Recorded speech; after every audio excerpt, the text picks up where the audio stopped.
This is one of the Japanese paper balloons, identified by the code name Paper. The unit carries up to 4 10-pound incendiaries and a central payload of about 60 pounds of incendiaries or anti-personnel HE bombs to drop on the west coast of the United States and Canada. It is then supposed to destroy itself. Several defective units, however, have come to Earth at various locations. Some of these have been recovered, sufficiently complete for detailed analysis and investigation. Back plots from available data indicate that the balloons are released in Japan, probably from the Nagoya district, at about 30,000 feet under prevailing wind conditions reaching velocities of about 100 miles per hour. It takes approximately 4 days to make the crossing during the winter months, when wind velocities are highest. During the rest of the year, velocities drop so greatly that a successful balloon crossing would be rare. These units have been found in areas ranging from Alaska all the way south to the Mexican border.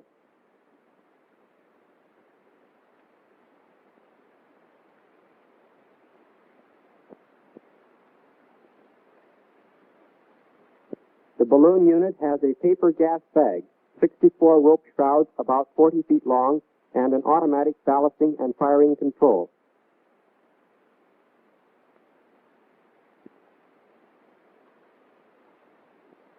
The ballast consists of sand in paper bags.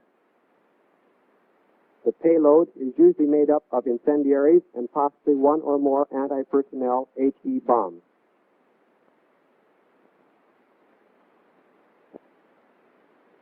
The material of the bag is 5-ply rice paper, about 8/10,000ths of an inch thick. Paper strength is 69 pounds per linear inch when dry and about 37 pounds per linear inch when wet. It has 1/10 the permeability of American rubberized balloon fabric.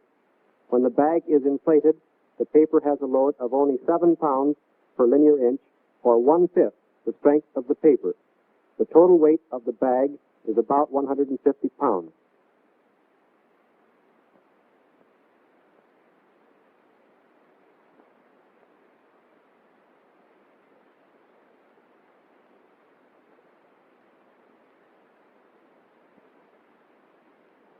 The bag is 33 feet in diameter and holds 17,500 cubic feet of hydrogen gas.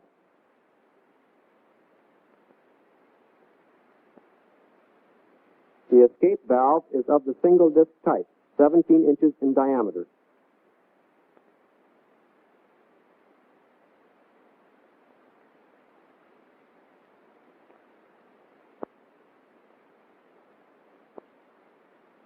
It is made of pressed steel and has a rubber gasket for a seal. Pressure is regulated by a spring. Release pressure is set for 9/10 of an ounce per square inch. The valve is mounted on a 3-leg spider bracket. This is the business end of the balloon, an extremely ingenious device for maintaining a fixed altitude of 30,000 feet and for dropping the payload.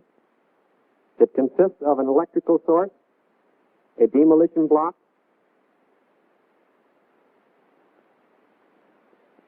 a box containing 4 aneroids,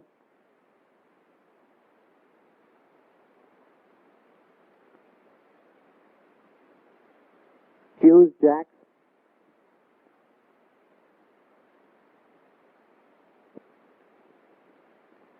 switches, blowout plugs which support the bags used for ballast,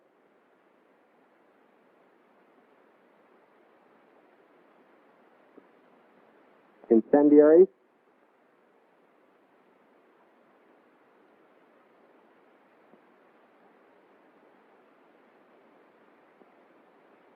and a central payload.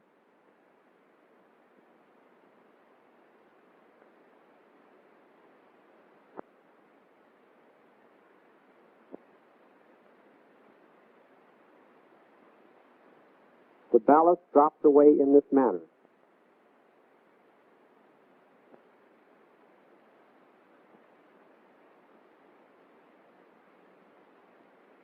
Sandbags, incendiaries, and central payload are suspended by means of T-hooks which fit between the blowout plugs.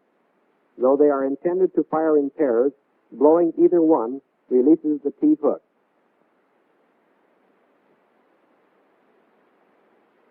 Let's take this ballasting control mechanism apart and see how it's made up.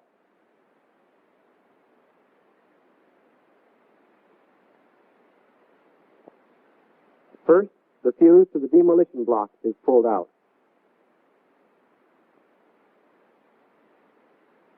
Then the plug from the battery to the aneroid is disconnected. Now, both the battery box and demolition block can be lifted out. Here is the platform on which the battery box and demolition block made their Pacific crossing.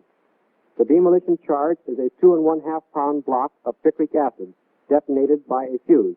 This charge is supposed to destroy the ballasting mechanism. The battery case consists of 3 celluloid-like boxes, and airspace provides some thermal insulation. A 20% solution of calcium chloride in the middle box acts as a thermal overcoat and is sealed by a rubber plug. The solution helps to ward off freezing of the battery at night and excess heating during the day. The battery within a third box puts out 2 volts and about 10 amps on short circuit. It is a lead-acid wet cell type with 5 plates. Spacers maintain a uniform airspace between the outer boxes.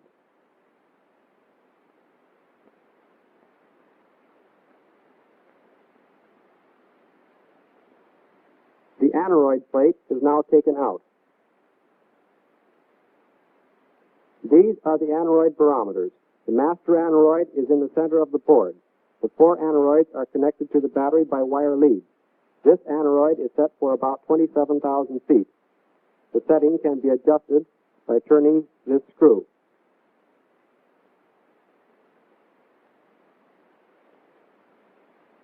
This one is set for about 20,000 feet.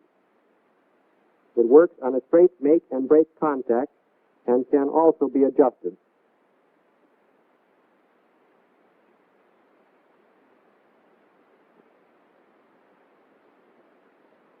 This one is set for between 13,000 and 20,000 feet and controls only the payload.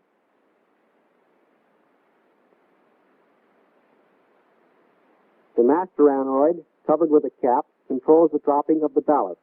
Unlike the other 3, it does not close the circuit at a fixed altitude, but only when a preset pressure decrease occurs.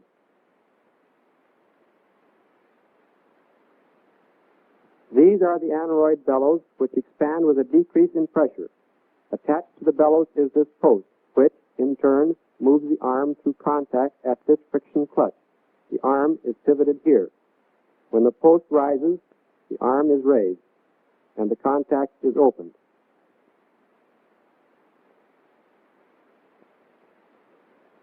When the bellows pull the post downward, the arm closes this contact.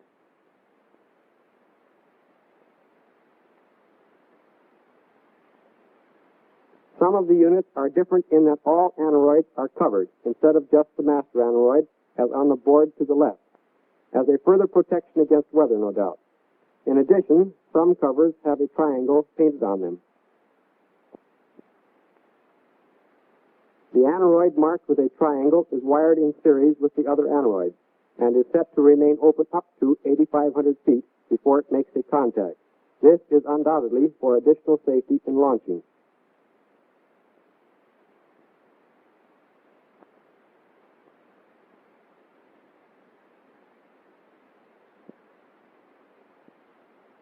The difference is easily detected because the contact rod is above the contact loop. When the balloon is launched in Japan, this plug is pulled, igniting the long launching fuse, which takes about 55 minutes to burn through to the first jack plug.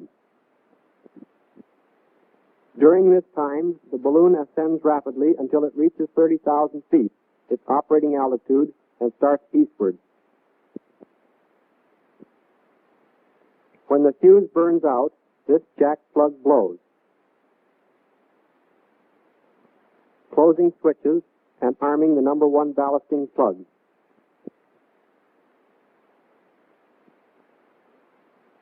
Master aneroid is now in control. As the balloon loses some of its lift, say on the second night out, and descends, the master aneroid establishes electrical contact when the balloon has dropped about 2,700 feet. This contact causes the ballasting plugs to blow, dropping the sandbags suspended between the two plugs in number 1 position. Again, the balloon goes back up to operating altitude.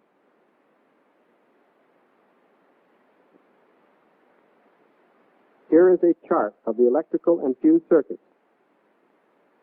This is the battery. This master aneroid completes the circuit when the balloon drops 2,700 feet from operating altitude. Should the master aneroid fail, this one takes over and makes contact at 27,000 feet. Should both fail, this aneroid will close the circuit at 20,000 feet. These switches close when the fuse ends blow out of the upper aluminum ring and arm the electrical circuit. The number 1 plugs are ready to fire.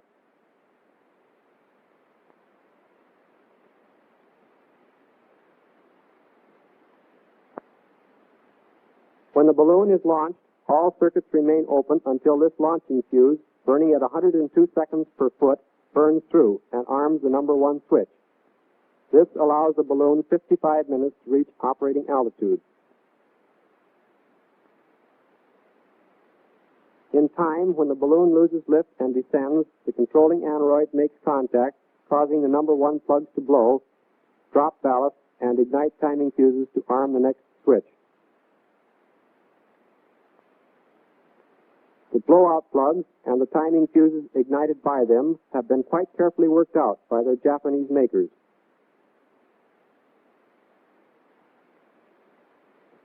The blowout plug, shown here in cutaway section, consists of a chamber for the powder which blows the plug from the ring. This is connected by a small hole to the squib chamber.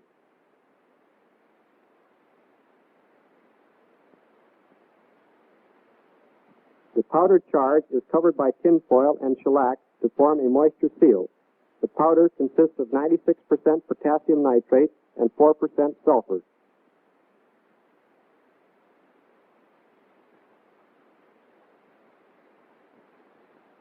The squibs function on the same principle as American squibs, but are much more complicated in construction. The flame from the squib passes through the small connecting hole. Thus the powder burns relatively slowly from the center to the outside. The plugs are eased out, and the rocking of the ballast unit is minimized. The powder flame from the plug ignites the timing fuse leading to the next jack switch. The brass fuse connections are vented for escape of gases. These vents are also moisture sealed. These fuses burn at the rate of 70 seconds per foot and require 2 1/4 minutes to burn through. This allows the balloon time to rise above operating altitude. The fuse finally ignites the powder charge in this chamber of the jack switch connection.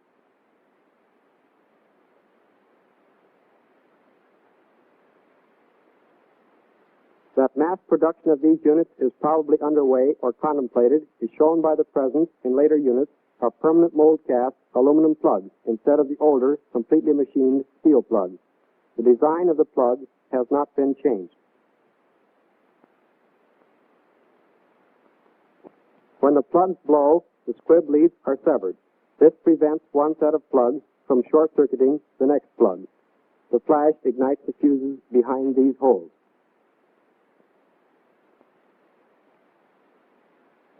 From the number 1 plug, the fuses burn to the number 2 jack switches on the opposite side of the ring. These blow, permitting the jack switches to close and arming the number 2 ballast plug. When the balloon has again dropped a preset distance, the master aneroid makes contact and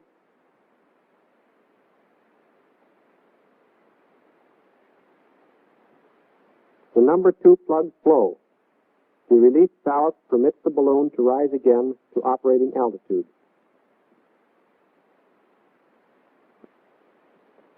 Meanwhile, the blowing of the plugs has ignited the fuses to the number 3 jack switches on the opposite side of the ring. When these jacks blow, the number 3 ballast plugs will be armed. Fuse leads are ignited by the number 1 plugs. The 2 1/4 minutes of burning gives the balloon time to rise to operating altitude. The number 2 switch closes and arms the number 2 plugs.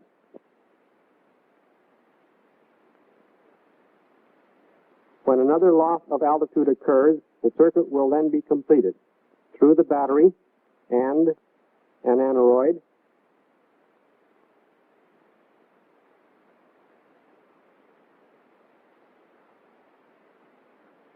blowing the number 2 plug, and again igniting timing fuses. This process continues through number 3, 4, 5, 6, 7, and 8. However, when the number 9 jack switch is closed, this arms not only number 9 plugs,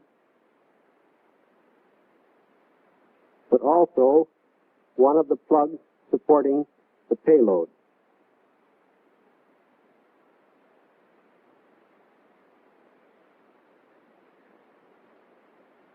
Should any pair of fuses between 9 and 36 fail to perform, no ballast can be dropped and the balloon will descend.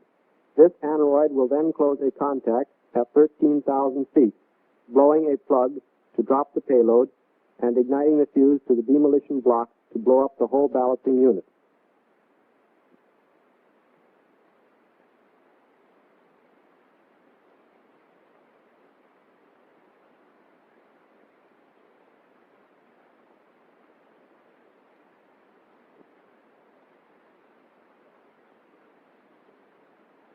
The payload is fastened to this T-hook and suspended from these 2 blowout plugs in the bottom center of the ballasting ring.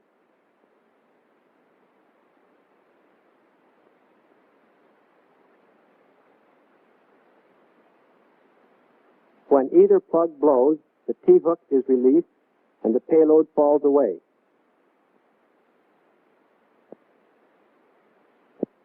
The blowing of the payload plug in the number 9 circuit also ignites the fuse leading to the demolition block.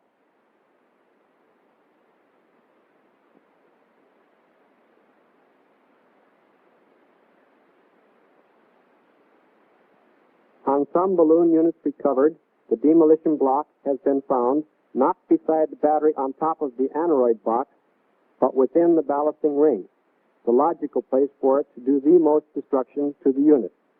This region is also a good location in which to look for booby traps. In the event one of these units is found, do these 2 things to render it harmless, provided no fuses are smoking. First, rip or pull the fuse from the demolition block. Second, unplug the battery lead. If the fuses are smoking, stay away. The circuits from 9 to 36 operate the same as 1 and 2, except for 36, which, like number 9, has a double duty to perform. Not only are the number 36 ballast plugs armed, but also the other payload plug in the center is armed. If all fuses function as intended, the payload dropping will be controlled by these aneroids. When the plug blows, a fuse to the magnesium flash charge on the balloon is ignited. In an attempt to ensure destruction, a flash hole connects the payload blowout plug recesses. The hope is that should either plug blow, the other will be ignited and both fuses will function simultaneously.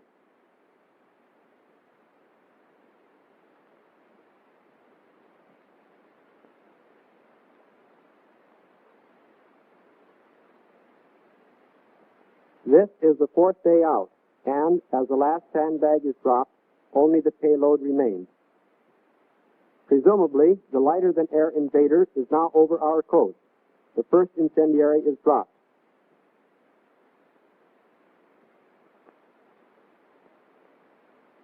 There goes the 4th one. Now only the central payload is left.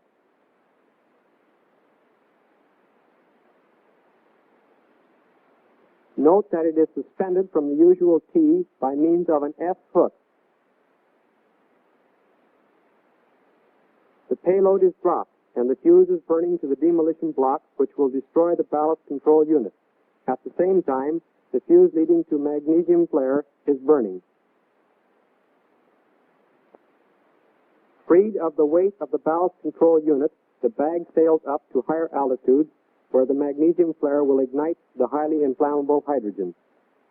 Such are the facts about this ingenious menace. It may come over in larger and larger numbers. Its makeup may change. It may be larger and more destructive than at present.